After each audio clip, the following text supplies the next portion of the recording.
Ever since we found out about the death of Osama bin Laden, we've been hearing about the treasure trove of information that was seized during the raid.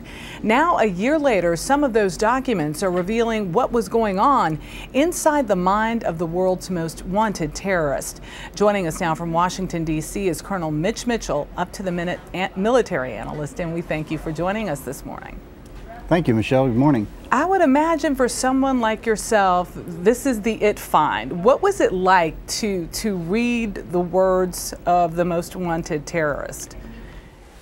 It was just like sitting down across the table from Osama bin Laden and his lieutenants and saying, how did you assess how we did in the last 10 years? And having them tell you in very blunt terms, because the letters and documents are in very blunt language. This is the way we operated, this is what we didn't do well and what we have to correct. I've never had an opportunity to do that in my life. These documents, I would presume, were relatively sensitive. Why did the government decide to release the documents?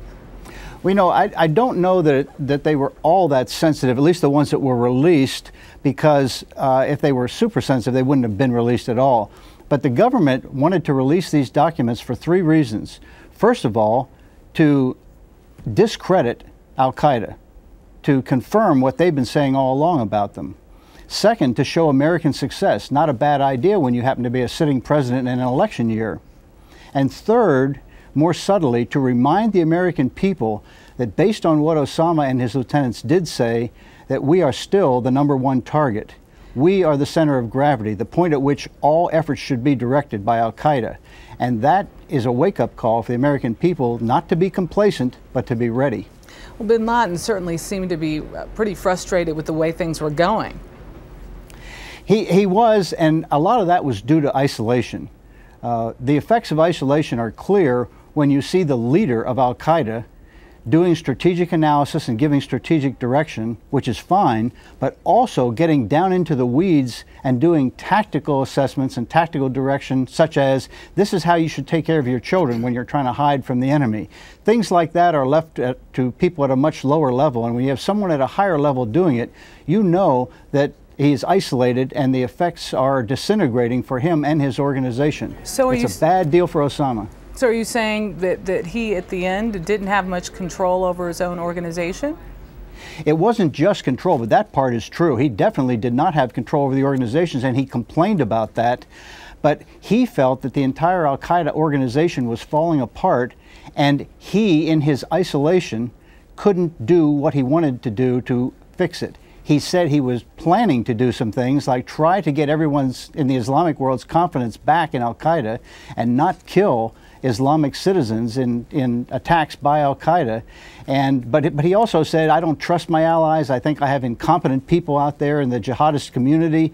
You know, things aren't going well, and he did not offer a complete solution of how to fix it.